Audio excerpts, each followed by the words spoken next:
Tony DeVito, and HC Loke, otherwise known as the Carnage Crew. Now, you are an expert on the Carnage Crew. Well, why don't you tell everybody about them?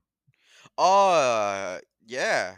Um, they created a lot of carnage, and then there are 2 They're guys, also a crew. so they're basically a crew, but, yeah, no, actually, I mean, I kinda know a little bit about them. I know, like, H.G. Loke was known as the hardcore referee, like, back in Yeah. ECW, and I know, like, DeVito from ECW because he was part of the Baldies. Like, he kinda brought that gimmick to a Ring of Honor, where he was just Uh this huh. asshole just beating up on everybody, so, Right. Yeah, yeah, and a little more backstory on it. So HC Loke, as you said, he's the hardcore referee, yeah. and I think it was the first show he was refing a match with the Natural Born Sinners, Homicide and Boogaloo, and he ended up disqualifying them and got stabbed for it.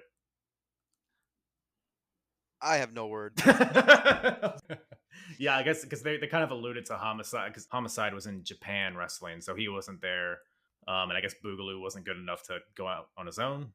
Probably because his name. Boogaloo. You're not intimidated by Boogaloo? Just as much as I'm intimidated by Christopher Street Connection.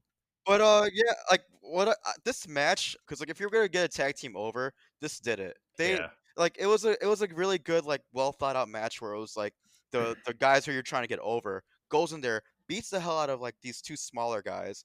So it's Yeah. like it was a very simple, laid out match, and it did its job. Yeah. Yeah. Very good point. Yeah. So they ended up winning with a double power bomb. And after the match, they have some hubcaps, which, according to the commentators, are Boogaloo's hubcaps. I guess Boogaloo didn't care or whatever it is, or maybe he just, I guess maybe he couldn't leave the arena after the show.